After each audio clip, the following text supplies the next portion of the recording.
Alhamdulillah kita sampai selesai, insya Allah. Baik, kita berlalu ya dengan narasumber kita hari ini. Baik, Bu Dewi.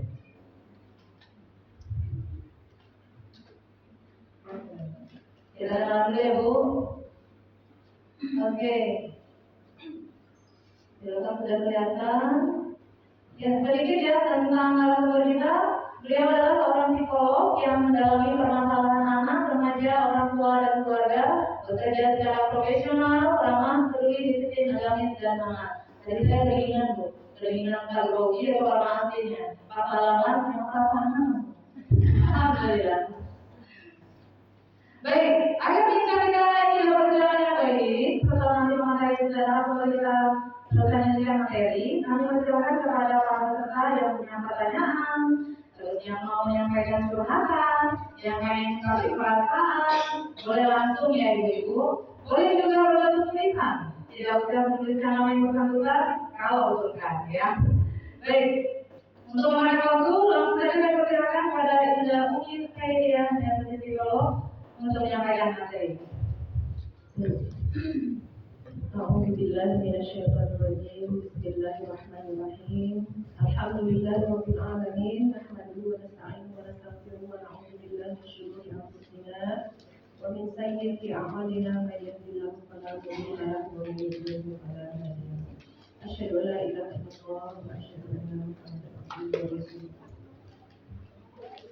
Uhayyikum bi tahiyatil Islam. Assalamualaikum warahmatullahi wabarakatuh. Waalaikumsalam. Apa kabarnya ibu semua? Senangkah hatinya hari ini? Kalau yang hatinya senang, alhamdulillah. Kalau yang belum senang, senangkanlah hatinya. Kenapa ibu-ibu? Karena dari hati yang senang, badan kita sehat dan kuat. Masya Allah, hari ini saya juga bersama hangat didampingi oleh moderator kita hari ini, Bu Ivana, yang insya Allah akan menyelesaikan materi ini bersama-sama dengan saya. Ibu-ibu sekalian, ini seingat saya kali pertama setelah 6 bulan saya tidak menerima tawaran untuk mengisi acara karena diuji dengan sakit batuk.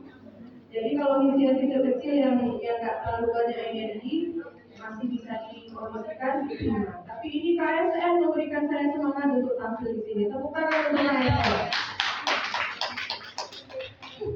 Nah, Ibu, tadi kita sudah menikmati ya rangkaian acara yang sudah dipersembahkan oleh ibu-ibu soleha. Kayaknya saya udah nggak bisa lagi mengatakan apa-apa. Ulang aja lah saya ya. Karena dengan penampilan dari awal sampai sebelum saya berbicara ini sudah dapat kita umumnya pesan-pesan yang disampaikan oleh mulai dari tadi membaca ayat suci Al-Quran serta tilawahnya, kita resapi maknanya. Kita kan kalau dengar baca Quran atau membaca Quran kayak fast charging gitu ya.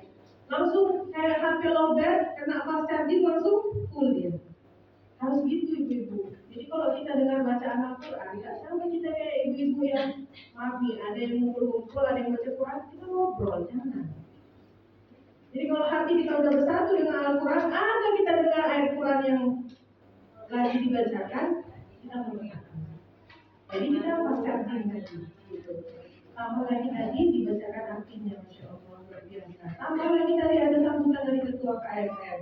Tambah lagi tadi ada lagi penjelasan dari Ibu moderator kita. Ya cukup Bu, pulang kita. Maaf lah ya, kalau ada lagu-lagu pendampingnya. Baik, pada kesempatan kali ini kita tadi sudah sepakat, makanya hadir di sini. Kita mau bincang muslimah. Kenapa sih kita butuh berbincang di sini, Ibu? Karena sejatinya yang paling tahu tentang perempuan itu sendiri adalah perempuan. Ya kan? Banyak kajian-kajian di luar sana mendatangkan pembicara yang tidak sama dengan kita gendernya. Bagus juga, tapi ada sisi yang memang tidak bisa terceritakan. Karena kalau kita yang tahu rasanya, ya kan? Datang bulan kita yang tahu, melahirkan kita yang tahu, ya kan? Overthinking gara-gara suami terlambat pulang kita yang tahu. sama suami, ngapain gitu kan? Nggak tahu dia rasanya. Yang tahu tentang perempuan adalah perempuan itu sendiri. Sepakat ibu-ibu? Sepakat. Walaupun besok-besok kalau ada kajian yang ada ustaznya datang juga ibu-ibu ya. Dan kalau misalnya lagi datang juga dari sisi yang lain. Nah, hari ini KSN mendeklarasikan acara ini. Saya juga senang dapat judul ini. Kita mau belajar dari kisah ya Asia binti Muzahim. Jangan ada yang salah bilang lagi ya. Aisyah itu organisasi muslimah. Atau Aisyah itu kita kenal sebagai istri Rasulullah. Kita Asia. Nanti kalau kita nanti ada slide tentang 4 perempuan yang dijamin masuk surga, di situ baru ketahuan ternyata menyebutkannya itu Asia. Ada tasdid yang belajar tasdid masih tahu. Jadi setelah baca itu nggak akan selimpet lagi, nggak bilang Aisyah lagi atau Aisyah lagi, Asia. Nanti kita lihat ya. Nah, judulnya adalah belajar dari ketabahan Asia binti Muzahim. Siapa ini? Istri Fir'aun.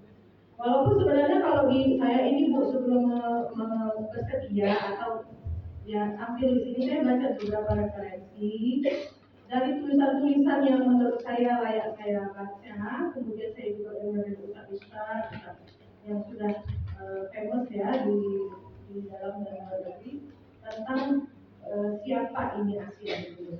Saya harus belajar juga dari orang-orang yang paham sumbernya. Dan saya akan kolaborasi dalam materi ini dengan pemahaman saya, basic saya kan psikologi. Jadi ibaratnya gini, insya Allah ya Bu bisa saya sampaikan seperti yang saya inginkan dengan sejarah Asia binti Muzahim. Kita mau contoh nilai-nilai baik dari pelajaran hidupnya dengan cara-cara yang bisa kita ambil, yaitu teknik kehidupan psikologi. Gitu. Jadi terapannya itu kita pakai alat, ya. Nah, jadi seperti apa nanti? Ayo kita sama-sama lihat. Kita mesti kenal dulu siapa sebenarnya Asia binti Muzahim ini. Kalau tadi kita bilang sederhananya istri Firaun. Sebenarnya Firaun itu sebutan dari raja-raja di zaman Mesir dulu. Cuma yang sebiji ini, yang seorang ini, dia mengikrarkan bahwa dirinya Tuhan. Jadi terkenallah dia. Tambah lagi ada kisah dalam hidupnya ini yang bisa kita ambil pelajaran, yaitu istrinya yang ternyata tidak mengikuti apa yang diinginkan oleh dirinya sebagai suami. Kita kayak mana Bu? Kalau misalnya beda pendapat dengan suami kayak mana? Galau gitu ya kan. Apalagi keputusan itu kebanyakan memang powernya di tangan suami. Atau gini, suami kita itu tipe yang suami banget, nggak banyak cakap, udah bingung kita ya. Sekarang kalau udah cerdas ya, bisa dulu mantap gitu ya kekakuan suami-suami kalau kita mau terus belajar. Nah, sedikit saya ceritakan tanpa ada yang ada di slide ini ya, yang saya sudah baca dan dengar. Asia binti Muzahim ini dahulunya di zaman Fir'aun yang kita ambil ikan sejarahnya ini adalah perempuan yang sangat sayang dengan keluarganya, anak yang patuh, kalau cantiknya jangan ditanya lagi. Nah, ketika itu Fir'aun istrinya meninggal, jadi dia berpengumuman mau cari istri baru. Dan dari pencarian orang-orangnya Fir'aun dapatlah Asia yang Muzahim. Karena memang dia yang paling layak. Tapi ternyata sebenarnya Asia ini nggak mau. Karena memang karakter Fir'aun harus dapat ditahan oleh orang tuanya. Karena mendapat siksaan, akhirnya karena rasa iba dia gak mau, gara-gara aku orang tua menderita, nanti dia memang sayang sama kedua orang tuanya, dia terima. Dan dengan syarat, gitu. Jadi gak terima-terima gitu aja. Dan dari beberapa referensi ada satu syarat yang saya akan ambil, yaitu tidak akan mau disentuh. Saking kepingin dalam Fir'aun ini, gak apa-apa ya. Makanya dalam sejarah itu nggak ada orang ini. Gitu. Singkat cerita mereka menjadi suami dan istri versi masa itu ya. Kemudian ada satu sisi sejarah saat itu Asia ini dia tetap mendampingi suaminya walaupun dia nggak suka dengan karakter suaminya ini. zolim gitu ya.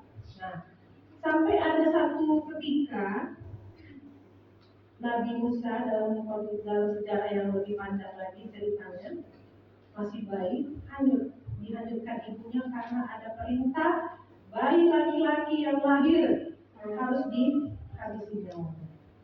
Jadi singkat cerita, Asia ini menemukan bayi Nabi Musa. Nggak mungkin secara logika kalau bagi orang kebanyakan mau itu Firaun. Tapi ada trik-trik yang dibuat oleh Asia sehingga lululah prinsip yang udah jelas-jelas dipegang oleh Firaun yang kalau masa itu kejam. Dan akhirnya diangkatlah Firaun si Nabi Musa ini oleh Asia menjadi anak angkatnya. Sampailah dia besar, adalah kisah yang katanya jenggot Firaun ketarik, itu marah ke Firaun, tapi dibujuk lagi sama Asia, gitu. Sampai akhirnya Nabi Musa alaihissalam besar, dia merantau karena ada perselisihan dengan keponakan Firaun kalau asal saya, dia pun pergi merantau keluar, nama desanya kalau nggak salah Madian, kalau nggak saya salah bukan kan, berkeluarga dan nama wahyu untuk balik lagi ke negeri itu. Bayangkan dia mau menghanguskan kepercayaan ayah angkatnya. Disitulah terbuka kisah yang ibu-ibu sudah dengar selanjutnya, yang dikejar laut terbelah dan seterusnya. Tapi kita mau fokus ini sejarahnya, saya kilas balik aja, ibu pasti udah baca-baca juga ya sebelum ini kan. Tapi kita mau fokus ke Asianya. Nanti kalau saya panjang lebar kita cerita yang lain nanti ya kan Bu. Ya. Nah, dari yang cerita singkat yang saya sebutkan tadi, ada kesimpulan yang bisa kita ambil. Pertama, bahwa Asia binti Muzaim itu mendapatkan siksaan luar biasa dari suaminya karena mempertahankan keyakinannya kepada Allah Subhanahu wa taala. Ini disebutkan dalam surah Tahrim ayat 11 yang tadi dibacakan ya, sama Korea kita ya. Jadi Asia ini ketika dia melihat anak angkat ini membawa keyakinan untuk hanya berserah diri kepada Allah, si Asia ikut marah Firaun ini, jemurlah jadi panas, disiksa. Padahal bayangkan Bu, apa lagi yang dicari Asia ini? Suami kaya raya terkenal, fasilitas semua tersedia. Kalau dipikir-pikir, apa lagi mau di? Kalau zaman sekarang tuh ada cobaan sama kita Bu. Udahlah ikut aja lah suamimu. Apa yang maunya apa? Semua tersedia. Tapi tidak bagi Asia. Ketika dia meyakini bahwa adalah Allah satu-satunya yang lain disembah, dia rela disiksa hingga dalam sejarah itu dia mati dalam siksaan itu. Ya, ayatnya disebutkan di situ ya, sampai disebutkan doanya ya. Wa daraballahu masalan lil ladzina amanu ra'ata fir'aun. Allah juga membuat perumpamaan bagi orang-orang yang beriman. Iqalat rabbini indaka baitan fil jannah. Sampai dia ya Tuhanku, sakit dia sakitnya gitu ya. Kalau saya mendengar bisikan kenapa dia minta rumah di sisimu yang di surga itu karena perumpamaan kebahagiaan yang paling ini ada apa-apanya. Ya Allah berilah aku rumah di sisimu di surga gitu ya. Dan ya wanajini min Fir'aun wa amalihi wa najini min al-qawmi dzalimin. Dan dia minta perlindungan dari perbuatan Fir'aun saking sakitnya, dan selamatkan aku dari kaum. Karena kaumnya ini pun udah kayak sistem gitu. Ibu bayangkan kata-kata ini Bu, kalau kita di posisi ini berarti sakit kali ya Bu. Banyak yang kita tinggalkan, kita korbankan sampai ketika dia terakhir membaca doa ini, putuslah nyawa dari jasadnya, meninggal. Lanjut. Jadi dia ceritanya luar biasa ya Bu. Kenikmatan dunia dia tinggalkan, dia mencari keridhaan Allah. Yang kedua, Asia binti Muzaim adalah salah satu wanita yang diutamakan untuk masuk surga. Nah, sahabiah itu banyak ya Bu.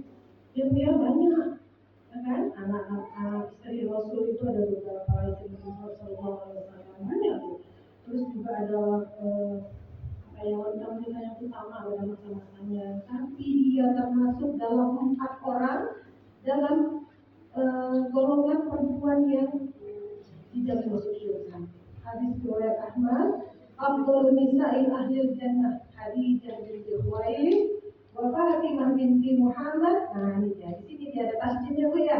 Asiyah binti Muzahim, Imratul Fir'aun, istri Fir'aun, wa Maryam binti Imran, dan Maryam binti Imran. Siapa tadi Bu? Satu. Khadijah binti Khuwailid. Yang kedua, Fatimah binti Muhammad. Yang ketiga, Asiyah binti Muzahim. Yang keempat, Maryam binti Imran. Bu, empat perempuan ini udah kenal. Tahu sedikit-sedikit ya Bu. Nah, kalau kita kaji sedikit, ini perempuan-perempuan hebat nih. Bisa dikaji ulang lagi mungkin dari kegiatan yang lain. Ambil petik sejarahnya, ibrahnya ya. Tengok itu, Khadijah binti Khuwailid, istri Rasul itu ada beberapa. Tapi yang ini luar biasa Bu. Saat bersama Khadijah, Rasulullah tidak punya istri. Bahkan Aisyah pun cemburu kan. Semua yang dia miliki begitu kaya rayanya Khadijah ini dia timpakan untuk keselamatan Rasulullah. Ada kita kayak itu Bu? Ada, tapi sebatas cincin nikah berapa kali ya kan Bu? Tapi tabungan banyak ya kan? Itu nggak tahu suami ada kayak gitu. Tapi nggak apa-apa Bu, adalah niat kita ya. Kemudian siapa lagi? Fatimah binti Muhammad, anak dari Nabi kita Muhammad SAW yang tidak menstruasi. Kenapa itu bisa begitu? Baca sejarah. Nanti lain waktu kita bahas. Kemudian Asia ini yang mau kita bahas, dan Maryam binti Imran. Kalau Maryam binti Imran ini Bu, dipetik juga sejarahnya sama ahli-ahli ilmu perkembangan yang mengambil juga dari sudut Islam, yang ingin menunjukkan bahwa perempuan itu juga harus bisa di rumah. Perempuan itu bukan ditakdirkan untuk melalak-lalak, enggak. Kenapa? Dia bisa bertahan di Baitul Maqdis. Saya baca buku yang mulai dirancang oleh orang-orang yang mendekatkan ilmu perkembangan psikologi dengan ilmu Islam itu luar biasa nangis saya. Makanya saya bilang S1 saya belajar psikologi kurang kata saya. Ambil lagi S2 psikologi kurang gitu. Ambil profesi, kebetulan satu paket ya Bu, yang profesi jadi psikolog. Akhirnya saya menemukan titik memang ya Allah, memang ilmu agama itu harus nomor satu kita cari Bu, dari sejarahnya, dari kajian Al-Quran, hadisnya, baru ilmu-ilmu yang lain. Kalau yang sekarang kan psikologi yang saya dalami melengkapi, bukan terbalik ya Bu. Ibu juga mau ahli di bidang perbakingan, pelajarin Bu, masakan basic Islam itu gimana. Nah ilmu bakingnya melengkapi gitu, karena sudah lengkap semuanya di agama. Dan keahlian ibu yang lainnya. Jadi ini salah satu perempuan yang memang layak kita pelajari pelajaran hidupnya. Ya, selanjutnya. Dan yang ketiga, ini penting. Ternyata Asia itu adalah wanita cerdas yang mampu mengutarakan keinginannya kepada suaminya walaupun bertentangan dengan keinginan suaminya. Kayak saya bilang. Bayangkan Bu, prinsip seorang raja yang mengatakan diri dengan Tuhan itu kan keras sekali kan Bu. Bisa lembut Bu sama istrinya ini. Padahal istrinya ini banyak kali permintaan, tentu tidak mau. Aten kali bangunnya Ibu ya, dulu. Dari mana kita tahu gitu ya? Ya, Waqalatul imam fir'aun tura'aini wala taqtulu asa'aini. Ini adalah kalimat yang saya rasa bentuk rayuan. Istri Firaun berkata, jadi ibaratnya lagi dekatan gitu ya. Anak ini adalah penunjuk hati bagiku dan bagimu.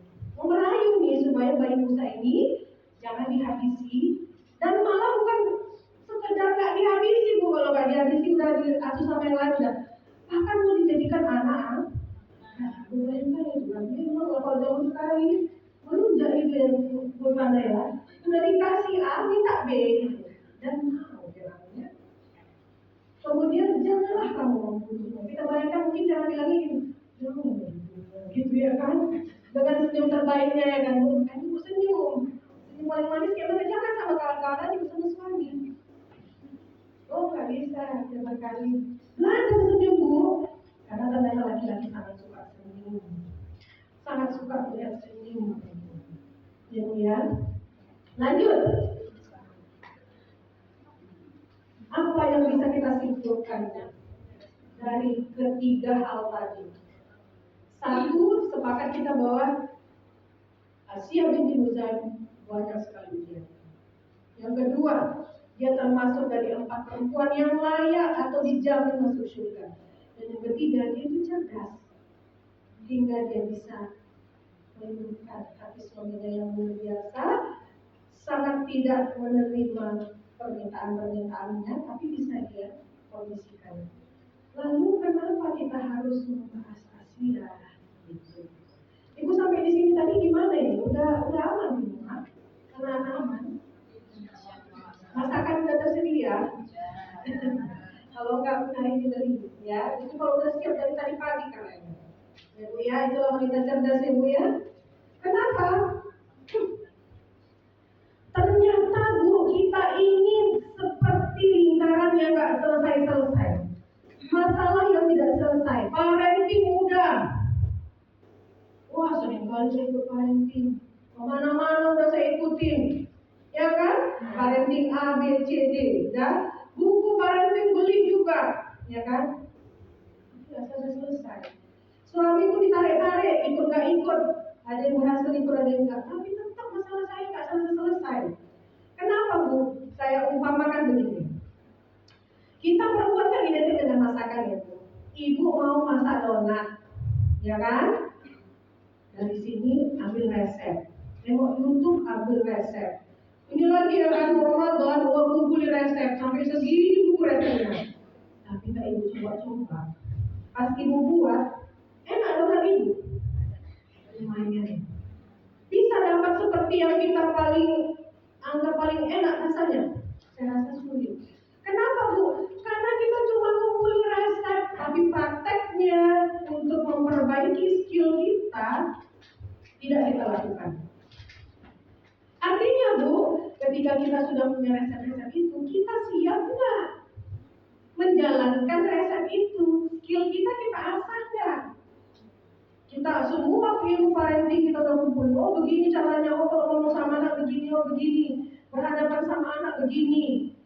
Tapi kita Bu masih songong, masih malas sholat, masih gak menutup aurat. Hari ini ngaji, besok karaokean, hari ini taklim, besok joget-jogetan. Di mana konsistensi kita Bu? Habis gak kuat bumi, lebih enak, lebih jauh, lebih fresh, karena kita gak ngerti mau ngapain. Karena kita nggak tahu apa sebenarnya kekuatan yang diambil oleh perempuan-perempuan hebat. Contohnya Asia binti Muzan. Siapa itu? Apa yang diambil Asia ketika dia mengatakan aku rela meninggalkan ini semua? Karena ada Allah. Adakah Bu Allah itu menjadi satu-satunya tempat kita kembali hari ini? Mungkin kita bilang udah, tapi actionnya kita nggak ngerti. Kita mesti paham siapa diri kita, kayak mana karakter kita. Apakah kita orang yang tensian? Apakah kita orang yang sensitifan? Apakah kita orang yang enjoy aja? Sudahlah, cuci piring nanti lalu numpuk terus kalian. Ada yang nggak bisa Bu, kotor sedikit cuci. Karakter kita nggak sama. Kita kenali bagaimana supaya kita stabil. Ya, jadi kenapa kita harus belajar dari sejarah-sejarah yang penting? Karena begini Bu, kita nggak bisa diam aja. Kita harus bangun skill kita. Kita pengen anak kita selamat, soleh-soleha, tapi kita nggak membangun kesolehan dalam diri kita. Nggak bisa, harus berjalan berbarengan. Yang kedua, akhir zaman menjadikan manusia lupa kepada kebenaran. Ujian kita banyak, suami nggak ideal, anak nggak ideal. Terus gimana? Kita pusing sendiri, pening sendiri, akhirnya kita sakit, makin nggak benar jadinya. Yang ada bagaimana? Berpulang kepada Allah, belajar. Bukankah Nabi Nuh alaihissalam juga diuji dengan anak dan suami istrinya yang tidak taat? Kenapa kita pening kalau kita sudah berusaha? Allah belum jadikan kebaikan itu kepada suami dan anak kita. Kalau pening kita Bu, kecuali dengan berusaha. Yang kayak saya Bu, kebetulan Allah amanahi sudah belasan tahun Jadi klien-klien yang saya hadapi itu saya bawa terapinya memang terapi Islam. Yang saya lihat begitu, Bu, banyak hal yang tidak bisa kita kendalikan. Terus kalau kita nggak bisa kendalikan, kita paksakan juga, berarti kita memaksakan diri. Contoh, ngapain ikut seminar-seminar, ikut gini sampai yang hari ini pun saya juga heran ya. Ngapain untuk suami lagi dibuat, Bu. Kalau kita mau baik dulu, mau solehah dulu, nunggu suami kita ikut dan solehah dulu. Saya nggak mulai ke parenti itu, nggak mau saya. Kenapa? Saya aja, suami saya nggak diperbaiki. Terus begitu, Bu, usia terus berakhir ini. Mungkin usia kita setahun lagi, 2 tahun lagi, habislah. Kita nggak berprestasi juga menjadi perempuan atau manusia terbaik versi kita. Bukankah berarti kita berharap kepada manusia? Suami kita manusia nggak? Manusia, Bu. Memang nanti kita tahu, kita juga belajar agama bahwa nanti Allah akan tanya suami kita. Suami, istrimu, anakmu, bagaimana?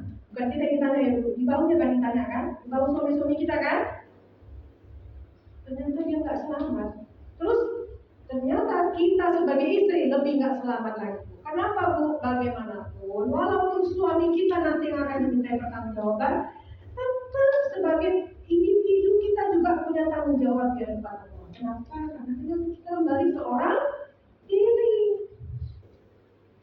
Karena saya tengok ada tipe klien yang begitu.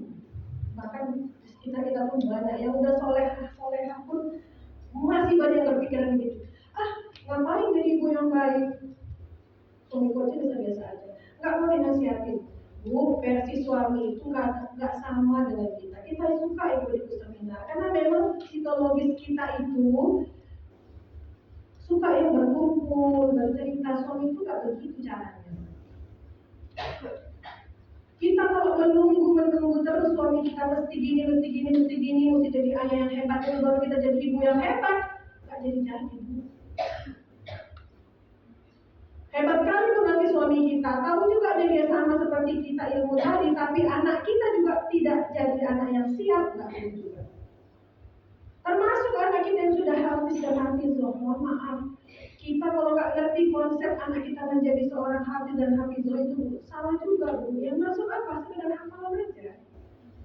Al-Quran itu kan kata-kata bahasa ya. Dia tipe yang pintar, masuk ke otaknya. Tapi Bu, yang penting itu apa? Mencintai dulu. Mungkin dalam prosesnya dia nggak mencintai. Akhirnya apa, Bu? Ada yang selesai 30 juz, ya dia nggak soleh-soleh juga, biasa aja. Ada yang cuma hafal 3 juz, tapi bisa diaplikasikannya tahajudnya bagus. Ya kan? Menjaga uratnya bagus. Ada mungkin yang cuma 1 juz saja, betul-betul juz 30, juz amal yang hafalnya. Tapi santun anak tak mau keluar malam, bisa azan di masjid. Jadi Bu, ada gimmick yang saya tengok di masyarakat ini. Wah, bangga. Bukan saya salahin yang mau ngejar anak menjadi hafiz, tolong jangan salah memaknainya, Bu. Artinya, Bu, ketika tantangan ibu ada di posisi itu, atau kita nggak sanggup mensekolahkan anak kita di lembaga yang bisa menjadikan dia hafiz dan hafizoh, banyak cara lain itu maksud saya. Kesolehan itu banyak caranya. Tapi kalau memang bisa dua-duanya, Bu, itu luar biasa. Tolong dipahami supaya kita jangan menggalau dan akhirnya kita sakit. Itu juga nggak boleh. Ya, lanjut. Karakter Asia binti Muzaim, kesepakatan ya balik kepada sejarah tadi ya, bahwa dia adalah perempuan yang taat, kuat, cermat. Cocoklah KSN buat ini karena visi misi tidak sama ya, Bu. Ya, jadi yang mau ikut senang ikut ya, Bu ya, biar bareng ya. Lanjut. Nah, ini dia. Keyakinan dan ketakwaan Asia tidak menunggu ketakwaan suaminya. Jadi begitu, Bu. Makanya kita ambil Asia binti Muzaim ini, Bu, menguatkan itu, Bu, ibu saya. Setelah pulang dari acara ini, ibu udah berusaha ngajak suami supaya jadi orang yang soleh. Tapi dia belum tergerak hatinya. Jangan maju. Udahlah, besok pun awak punya malas-malas sholat ya kan, datang ajan lagi. Dia pun begitu, enggak begitu caranya. Itu urusan dia dengan Allah. Ya, cuek kali itu jangan, tetap diingatkan. Makanya kadang-kadang ini Bu ngegas kita ingatkan. Bang, ayolah bang. Oh lebih parah itu Bu, bukan dapat pahala kita kan? Ingat ya, kita akan kembali kepada Allah seorang diri. Sama ujian kita, saya juga begitu. Tapi setelah saya dapat ilmu ini, baru saya tenang. Kewajiban kita mengingatkan. Apalagi posisi kita istri. Bu, kalau dapat suami yang udah soleh, tanya kepada ibu, apa rasa syukur kita sebagai istri yang dapat suami yang soleh? Ternyata Bu yang dapat suami soleh pun gak puas juga. Karena definisi soleh itu apa? Mungkin dapat ustaz, atau tamatan agama, atau ukurannya banyak, atau hafiz misalnya. Ternyata di sisi lain Bu, sama anak kurang komunikasi, maishanya kurang. Wah, kalau saya itu tapi jangan kali saya bisa berselingkuh. Dan kesimpulan saya adalah ternyata perempuan yang tidak paham dengan ketakwaan kepada Allah tidak akan pernah puas dengan pasangan. Salah itu. Tapi justru perempuan yang kesolehan yang bagus, mirip kayak gini lah yang tadi yang taat, dan tadi yang tadi yang taat, kuat. Justru yang seperti itu makin bersinar ya saya tengok. Rezeki suami pun makin bertambah, kegiatan yang makin banyak, tabungan amal yang banyak. Ketua wirid sini, besok ketua wirid sana ya kan. Suaminya ya awal-awalnya biasa aja Bu, lama-lama suaminya juga ikut jadi pengurus masjid, aktif di musola. Lama-lama ya suami itu pun ikut itu Bu. Tapi kalau memang parah kalipun suami kita Bu, separah apa sih saya tanya sama ibu. Kalau masih mau dia sholat 5 waktu, masih mau dia mencari maisha Bu, rezeki walaupun sedikit dan kurang-kurang, bersyukur ya Ibu, karena di balik sana banyak perempuan-perempuan yang sampai hari ini belum juga melakukan kekerasan. Atau pasangannya sudah duluan. Kenapa Bu? Nggak akan ada Ibu dapat sebelumnya.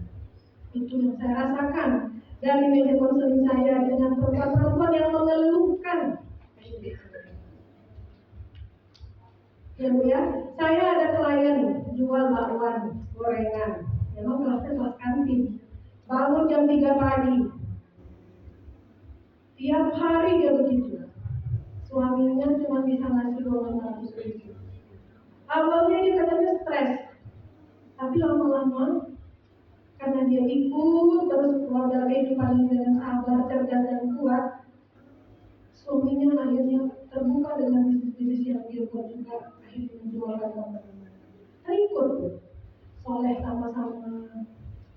Kalau saya lihat perempuan ini punya kekuatan luar biasa untuk mentransfer kebaikan. Dia kayak punya kekuatan yang menular, kayak penyakit menular. Ini tuh penyakit yang kebaikan menular. Ibu pernah nggak baca atau dengar video yang menceritakan bagaimana perempuan itu punya gelombang pikiran yang bisa mentransfer, saya bisa melalui mana? Tapi syaratnya harus sering dekat ya, sering komunikasi, bukan orang yang baru kenal. Yang rutin bertemu, kadang-kadang tanpa harus saya bicarakan, badan kita, gerakan kita, atau pikiran yang kita bayangkan tentang sesuatu itu bisa nyambung. Itu pemimpinnya ada. Perasaan juga gitu. Kalau kita lagi sakit hati dengan seseorang yang kita udah sering jumpa, itu bisa dirasain itu sama orang. Itu kelebihan dari perempuan. Sama dengan suami kita, bayangkan satu tempat tidur, makan sama, besarkan anak sama. Kenapa itu nggak mau meneruskan cinta itu? Cinta dan kasih sayang. Kebanyakan di antara kita itu memberontak akhirnya jadi salah deh. Protes. Abang bilang kamu ke masjid. Nggak bisa. Caranya harus sesuai dengan dasar kita sebagai perempuan. Seperti apa? Ini dia ya tadi ya. Ini dia. Sebelum kita masuk kepada caranya nih ya, ini realita kita Bu. kebaikan kita tuh belum konsisten. Maaf ya, menutup aurat aja nih, ya kan? Pasti kota lebar-lebar. Besok senang, kayak kata Bunda, nggak risih bu. Udah goyang-goyang, nggak sempit bu. Gimana kita letakkan apa tadi ya, kedekatan kita sama Allah? Harusnya risih kita. Makanya lahirlah KSN ini. Pakaian KSN ini penuh panjang bu, di bawah penuh panjang. Kalaupun mau agak gerakan yang agak maksimal, tempatnya tertutup bu. Itu yang saya tahu KSN ini. Galau sedikit nanti bertengkar sama adik ipar ke saudara, udahlah. Besok iya. Gak konsisten, jangan ya. Kebaikan kita ada konsisten. Sekali lagi, manusia apapun yang menyakiti kita, mau suami, mau mertua, mau ipar, mau anak, mau tetangga, mereka semua meninggalkan kita nggak masalah. Asalkan jangan Allah meninggalkan kita atau kita menghilangkan Allah di hati kita. Kalau dari itu prinsip kita, bu, insya Allah konsisten. Sholat kita tak akan tinggal lagi. Seperti apa yang kami diskusikan di panitia. Ini Bu Ipana kan kebetulan Allah kasih pasangan ustaz. Jadi sering mengkaji bersama. Ya kan? Pasti Bu Ipana ini udah ingat kali ini sumber-sumber kebaikan. Jadi kalau jadi perempuan yang menjalankan apa hadisnya, sholat 5 waktu, terus menjaga kehormatannya, akan Allah kasih dia kesempatan masuk surga dari pintu yang mana. Gitu ya. Jadi kita konsisten, ya. Nah, kemudian apa? Terlanjur. Nggak ada kata terlanjur. Bu, maaf nih. Saya tidak setuju kalau ada yang bilang kalau anak kita udah terlanjur anjur, udah. Saya nggak setuju. Tetap akan ada jalan atau bagian yang baik dari diri kita atau anak kita. Misalnya kita udah gagal jadi orang tua. Ada dari 2 atau 3 anak kita yang gak standar. Tetap kita tidak boleh berhenti mendoakan yang satu. Kedua, menjadi ibu yang baik sama dia. Walaupun dia sudah menikah, bu. Apalagi belum nikah, masih banyak jarak yang bisa kita manfaatkan, masih dekat jarak kita. Jadi gak ada kata terlambat kalau mau berbuat baik, terutama untuk anak, untuk semuanya. Anak saya udah terlanjur keluar malam, suka game. Walaupun udah di posisi itu, bu, tetap terima. Jangan putus doanya. Ini kadang-kadang kalau mau jujur doa kita putus-putus. Lebih banyak kecewanya kita, makanya duduk di sini kita.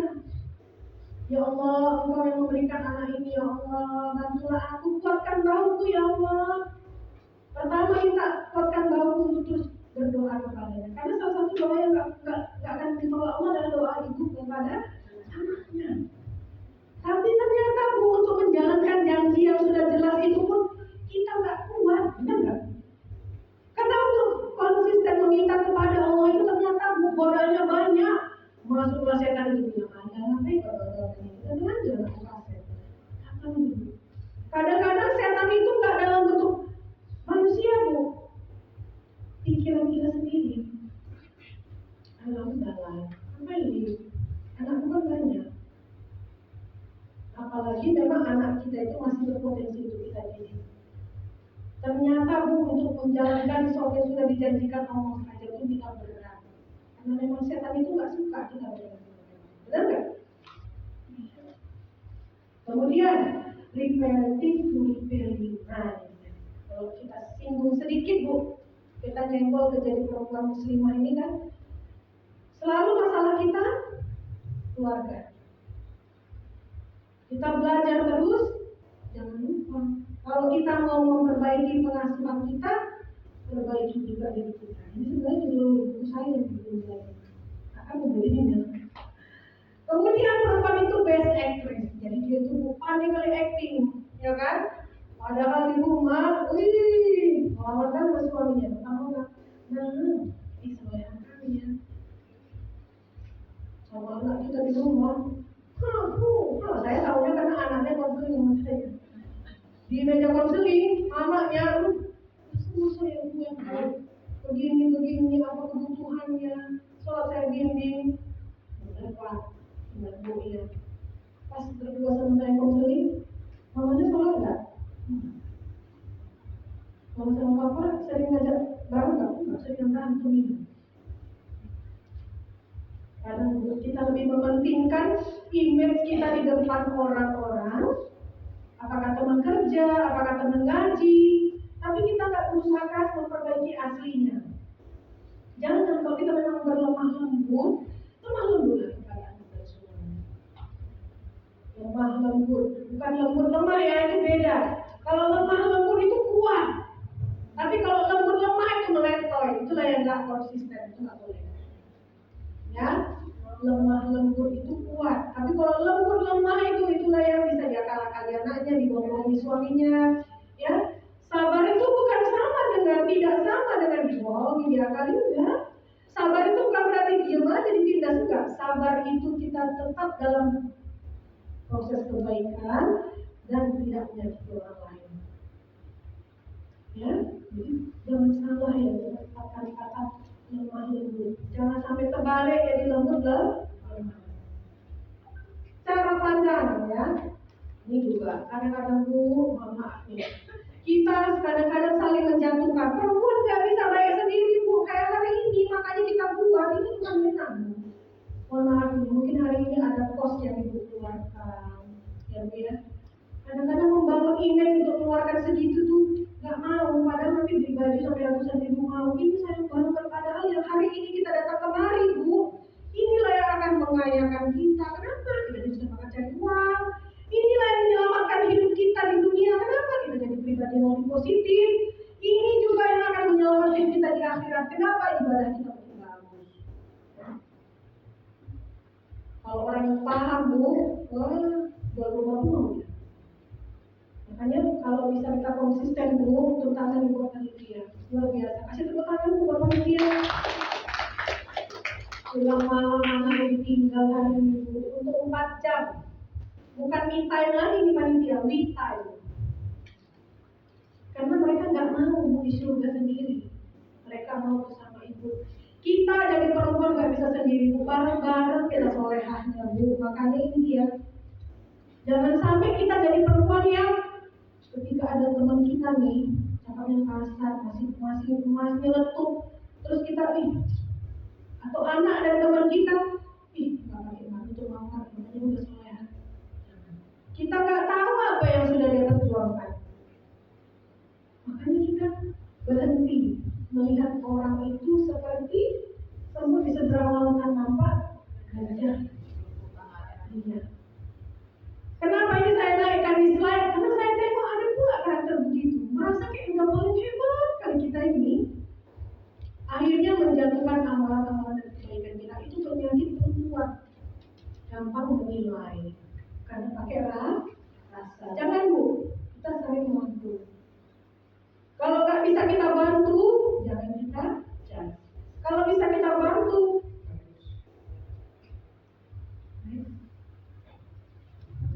nah, ini yang perlu diperhatikan. Ini masuk ke bagian saya nih sebenarnya ya. Perempuan itu identik dengan 1 sampai 6 ini. Ini Bu, masalah yang sering saya temukan kalau masuk di meja konseling. Nanti datang nih, Bu, ini ada yang konseling, ya kan? Datang janjian. Inilah diagnosa yang rata-rata muncul. 1, overthinking, ya kan? Suami telat pulang, pasti dari, ya kan? Padahal kamu di sana tadi ada masalah, bisa contoh. Anak kemana ini nggak pulang? Banyak pikiran-pikiran yang sebenarnya nggak terjadi muncul di kepala. Inner child, nah Bu, kalau kita kaji Bu, dulu kita dibesarkan dengan cara apa? Sholat, kata kita nggak mau, cubit. Ya kan? Terus apa lagi? Gak mau mandi, sapu lidi. Ya kan?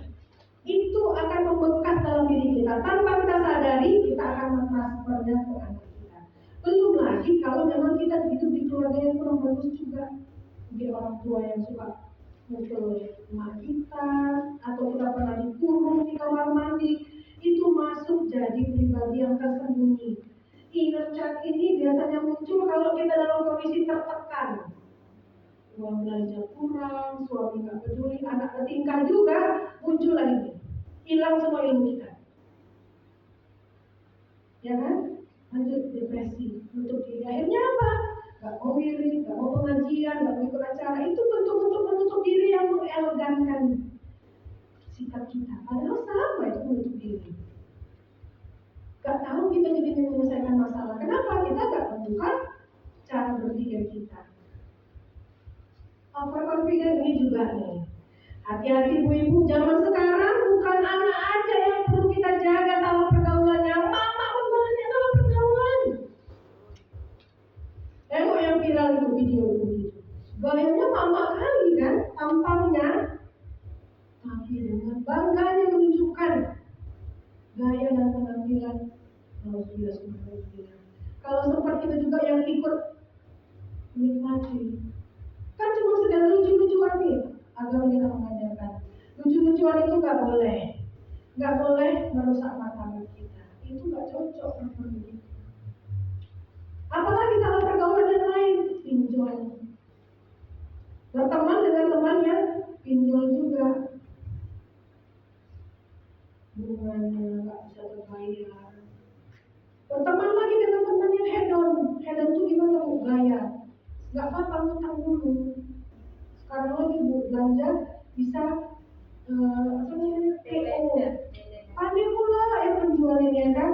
Gak apa-apa pesan dulu, kita ini bu memang punya hawa konsumtif, itulah perempuan.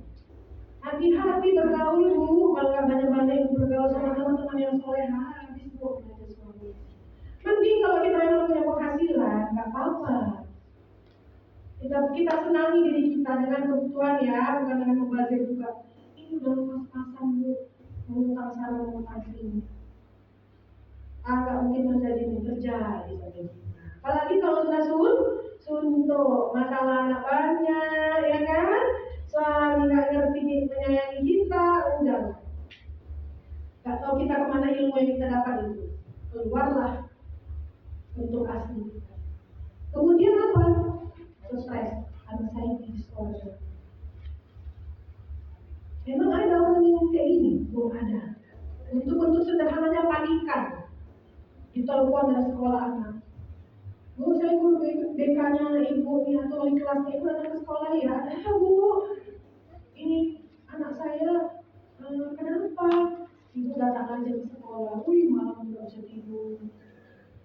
Padahal ibu berusaha diri sama Allah. Kalau gara-gara yang kayak gitu ibu nggak bisa tidur, panikan malah bergaduh sama wali kelasnya. Itu kan? Ini saya di sini guru, teman-teman saya juga di sini. Ada tuh, akhirnya sama wali kelasnya jadi bertengkar. Anaknya melanggar peraturan di telepon sama gurunya. Bu, ada yang begini, nggak bisa kalau gitu. Panik. Datang ibu ke sekolah ya, nggak bisa, saya juga sibuk kerja. Panik. Padahal semua bisa didudukkan, diselesaikan. Tapi karena kita memang ada potensi kecemasan, jadi makin lama masalah. Awalnya mungkin sekolah itu bisa memahami, bisa memaafkan, contoh kalau berhubungan sama sekolah anak ya. Tapi gara-gara tensi kita tadi yang panikan, jadi nggak suka orang sama kita. Oh memang anak sama mama 11-12. Begitu bu. Jadi bu ini kok yang masih panikan bu, menjadi istighfar, dekatkan diri sama Allah. Dan ini yang paling bahaya. Ini PTSD ini biasanya terjadi sama yang kena kekerasan rumah tangga, yang udah kena pukul sama suaminya, yang pernah kena pukul sama suaminya. Ini biasanya muncul ada lampu, hujan lebat, tiba-tiba gak nyaman, begitulah. Bu, saya tampilkan ini tandanya apa bu? Beginilah bu lemahnya kita sebagai makhluk Allah. Kenapa kita nggak berusaha untuk menguatkan diri? Padahal kita punya begitu banyak potensi. Dunia pun kita bisa rubah kalau kita mau jadi perempuan yang taat, kuat, cerdas. Kalau Kalau kita mau, bisa kita buatnya. Tapi jangan sampai masuk ke ranah ini. Ini yang sering masuk, Bu, dari orang-orang terdekat kita, dari lingkungan kita. Yang sering masuk ke diri kita tuh seperti ini. Ini hembuskan. Ya kan? Overthinking. Balikkan ke logika. Memang ini bisa diselesaikan kalau pertemuan selanjutnya. Nanti kita belajar tentang kepribadian. Kita bisa belajar dengan singkat. Oh, aku tipe yang begini, caranya begini. Itu khusus waktu kalau memang nanti ada lanjut. Ya, lanjut. Balik ke dasar. Jadi kan saya bilang, begitulah pentingnya kita menjadi perempuan yang kuat ini, Bu. Jaga ini. Ibadah wajib buat harus tuntas. Taat pada suami. Gimana pun model suami kita, Bu? Syukuri dia, sayangi dia. Ya, taat bukan menuntut ya, Bu ya. Kita sayang sama dia, kita patuhi dia dalam yang konteks yang baik-baik, tidak melanggar ketentuan agamanya. Apalagi memang dia bagus sekian, cuman kadang-kadang kita cari-cari aja di belakangnya. Ya kan, Bu? Kemudian tutup aurat kita dengan baik, menjaga kesucian. Kalau kita yang wanita bekerja, tahu kita diri kita sudah bersuami dengan teman laki-laki, pajak belanja sama tukang sayur, jangan dipikirkan. Kamu berapa cabai? 5.000. Mas Koma. Sama suami, baru belanja. Cuma segini deh. Is, abang ini manis sama bisa tukang cabai muka kita. Ada ini gak sadar. Suami nggak tahu, Bu, tapi Allah nggak suka. Itu maksud saya. Banyak dosa-dosa yang kita buat yang kita tidak diketahui orang lain. Kita hanya kita dan Allah yang tahu. Makanya kita nggak pernah kuat jadinya. Coba kita jaga. Terus kita jaga anak kita. Bu, menjaga anak itu tidak bisa kita bilang ketika kita sudah maksimal, terus anaknya pasti jadi enggak, Bu. Makanya saya bilang sekelas lagi aja ujiannya istri dan suami yang enggak taat. Apalagi kita, Bu, kita baru hijrah baru 5 tahun belakangan ini. Dulu masih gadis nakal kita, macam-macam tingkah kita kan. Dengan suami pun kita, belum nikah kan. Terus kalau punya anak kita diuji dengan yang seperti ini. Kita lupa bahwa yang hari ini kita lakukan ini belum apa-apa. Jadi kita gimana? Kuat, sabar. Serahkan sama Allah. Belajar lagi, cari cara lagi. Jadi itulah firman. Gak ada yang sempurna. Lanjut. Nah, ini dia. Tadi udah saya singgung tentang suami ini, ya. Saya bilang tidak usah menunggu dulu suami kita soleh dulu, taat dulu, sabar dulu, baru menjadi solehah, taat dan sabar. Ini sekali lagi tidak berlaku bagi yang tidak ada masalah. Kalau suaminya udah baik-baik saja, ya udah barang itu. Itu pun tetap jadi pertanyaan. Kadang-kadang istri-istri yang udah dapat suami yang bagus, soleh itu nggak ada prestasinya. Anaknya pun biasa-biasa aja mungkin hafalannya. Dia juga nggak terlalu berprestasi, nggak inilah gitu, nggak bersinar gitu dengan dakwah-dakwahnya. Jangan, harusnya ada yang dilakukan. Ya, tapi kalau yang kebetulan diuji, suami kita juga belum terlalu bagus, sholatnya mungkin juga masih mau pukul kita, uang belanja juga kadang kasih kadang enggak bersemangat cari uang belanja, ya masih seperti itu. Tetap kita semangat. Jadi perempuan yang soleh, sabar, kuat. Ya. Coba lihat. Kita diagnosis dulu tipe suami kita. Rasulullah saat bersama Siti Khadijah. Bagaimana Khadijah itu menginfakkan hampir seluruh punya dan jiwanya juga untuk mendampingi dakwah Rasulullah. Adakah kita begitu? Kalau suami kita tipe yang aman-aman saja, udah tinggal gas saja ke akhirat, kita juga harus punya nilai. Nanti kita nggak punya nilai gini. Kalau berinfak, orang yang di kantongnya cuma 10.000, terus dia infak 2.000. Sama orang yang punya uang 10 juta, dia infak 100.000. Nampaknya kan 2.000 sama 100.000. Ibu ini baik kali infaknya 100.000. Tapi kan Allah Maha tahu, aku kasih kau 10 juta, infaknya cuma 100.000. Yang ini aku kasih 10.000, infaknya 2.000, mana lebih banyak? Allah Maha tahu. Gak apa-apa Bu, kayak manapun modelan suami kita, boleh itu. Mungkin jangan-jangan ibu yang paling di dalam masuk surga ini kalau ibu taat, kalau ibu soleha, kalau ibu sabar. Yang kami mungkin kita yang aman-aman aja suaminya, jangan-jangan nanti bingung kita ya kan, nggak ada amalanku, nggak ada ujiannya, atau malah lalai kita. Kalau sudah semua tahu.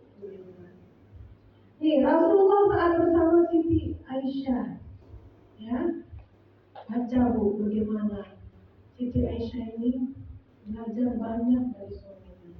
Kalau suami kita memang orang yang tipe yang layak kita pelajari, belajar Bu.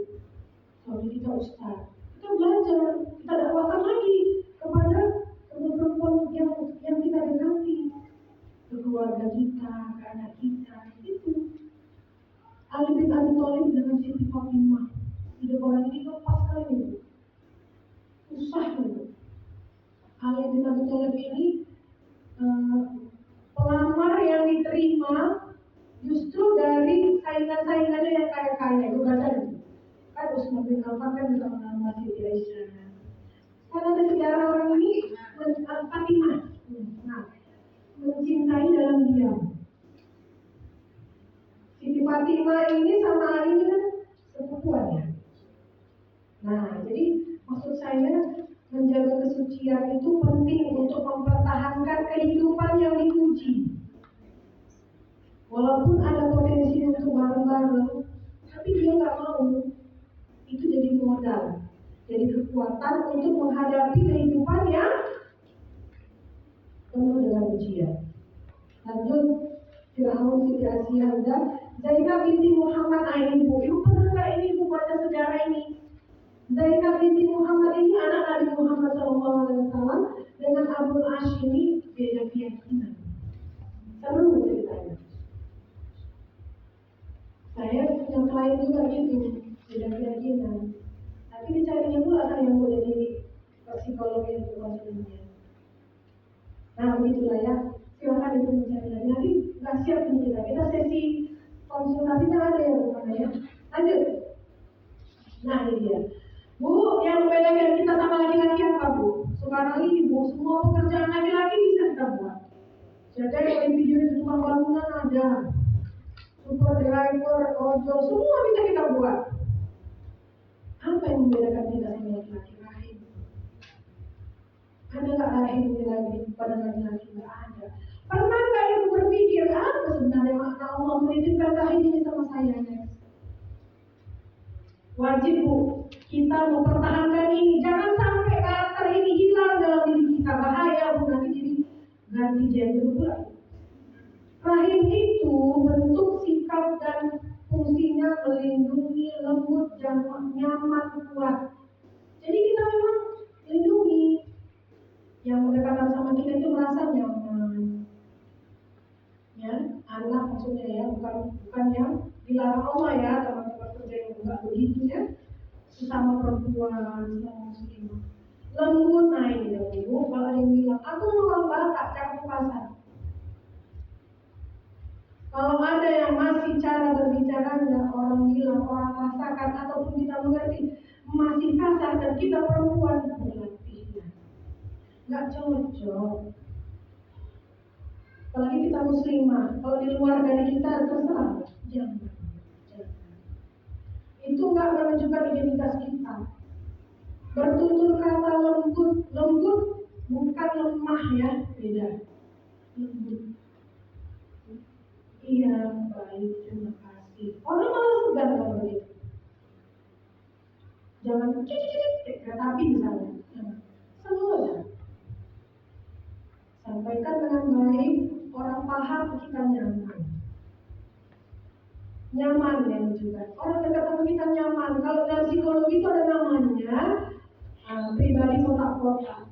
Kotak itu punya sudut, Bu. Sudut ya.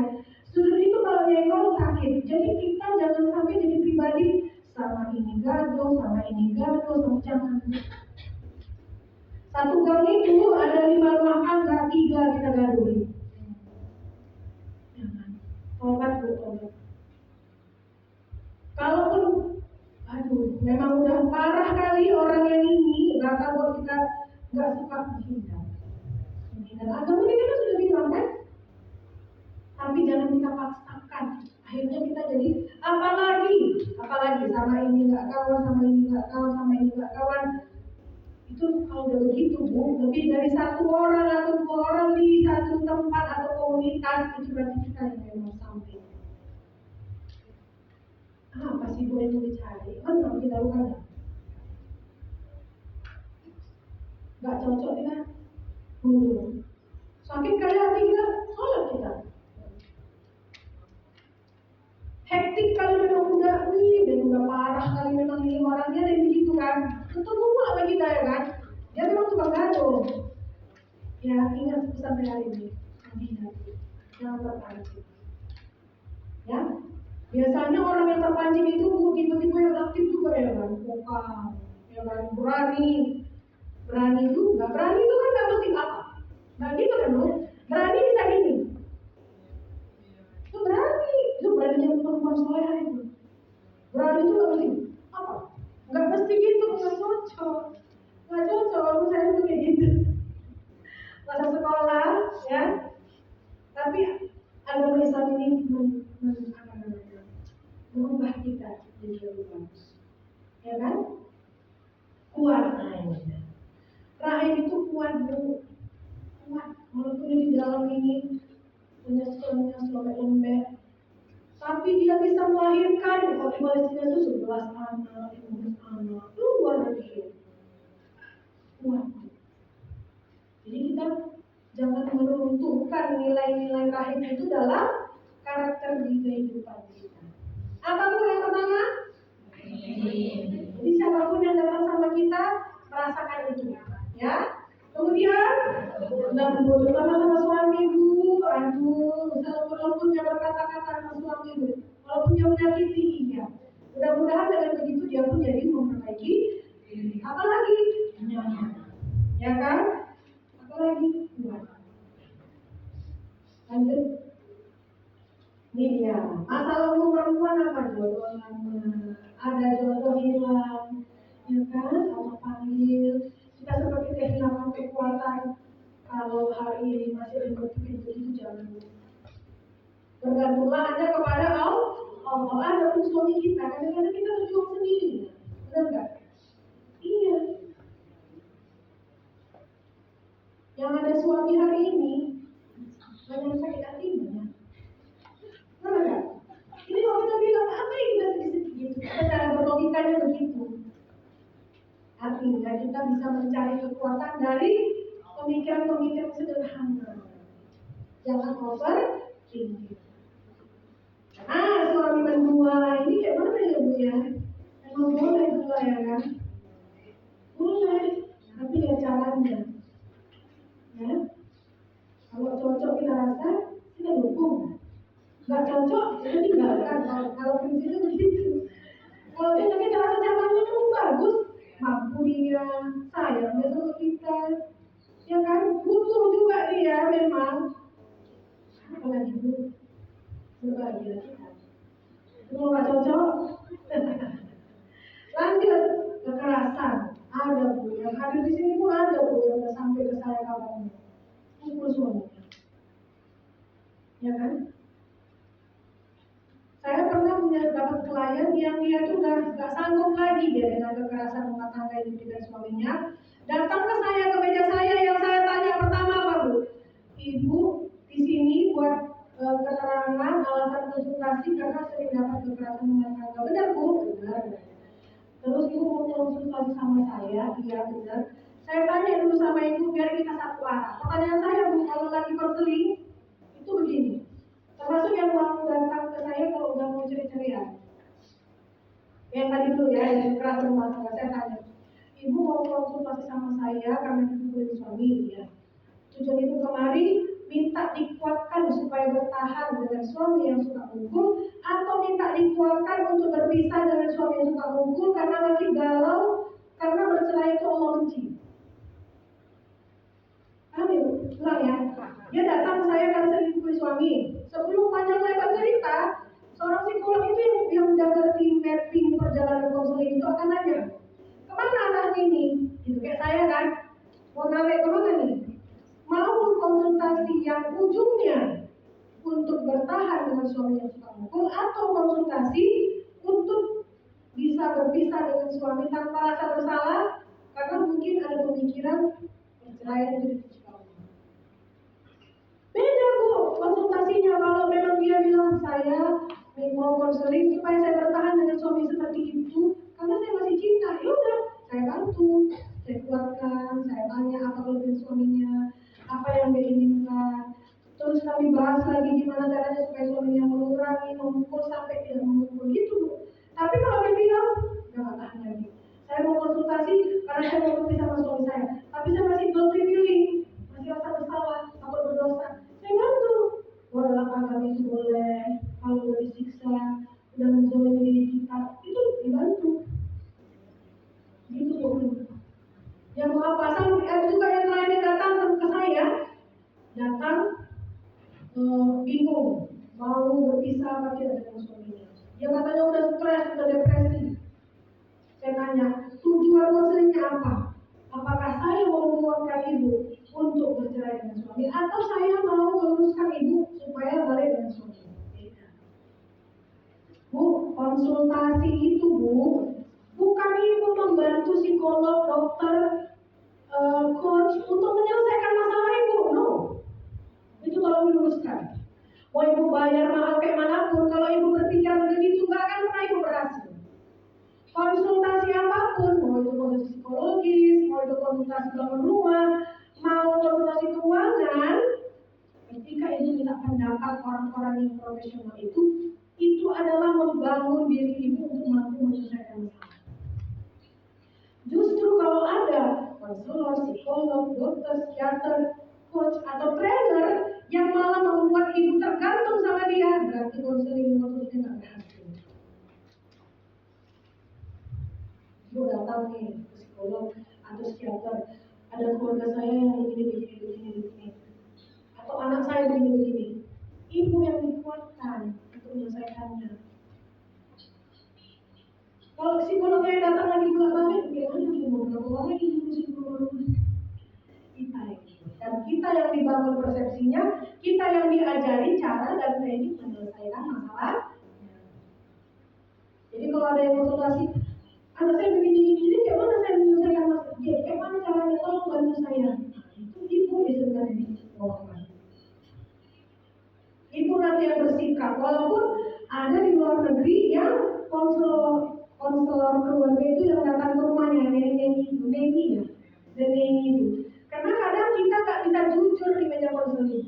Jadi supaya dapat akar masalahnya, datanglah di konseling itu ke rumah. Dia lihat langsung, oh ternyata ibunya begini, anaknya begini. Tapi tetap yang melaksanakan perubahan, yang melakukan action adalah orang tua atau anak yang melakukan masalah. Ibu ya, jadi harus kuat Bu. Jangan kita menimpakan masalah. Kebanyakan orang yang berpikir datang ke profesional nanti dia menyelesaikan itu juga terbawa ke masa kecil. Jatuh, kambing hitam. Selesai ada masalah yang dicari orang lain. Gak akan pernah selesai. Karena intinya adalah dalam diri kita. Lanjut. Ini dia, perempuan itu istimewa. Sepakat ya Bu? Ada surah An-Nisa. Ya, surah An-Nisa ada? Ya. Tapi kalau tentang laki-laki ada. Dimuliakan karena di masa Rasul pun Rasulullah sudah mengikrarkan tidak ada satu perempuan pun yang layak di saat itu. Ya. Kemudian makhluk multi talent. Nah, masak, bisa nyuci, bisa jualan, bisa ngajar, bisa Karena masih ini ya. Tapi kadang-kadang kita nggak tahu kalau potensi itu ya. Ya kan, lemah aja gitu ya kan. Kekuatan mental kayak tadi saya bilang. Ini nggak dipunya sama yang lain. Pikiran hati kita ini punya kekuatan gelombang yang bisa bersambung. Dan dia kuat, makanya benar kalau ada yang bilang kalau suami selingkuh kita bisa ngefeel. Ini kelebihan perempuan. Next. Itulah yang mau dibahas. Seperti itulah kira-kira tujuan dan harapan yang ingin kita capai.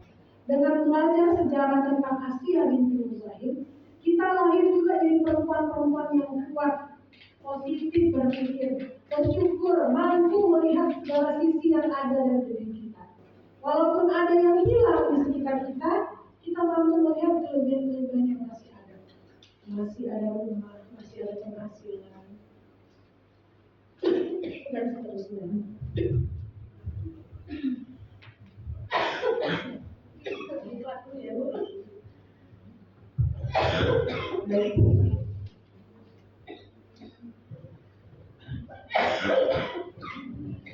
Baik, mohon para materi sudah bersama kita dengarkan.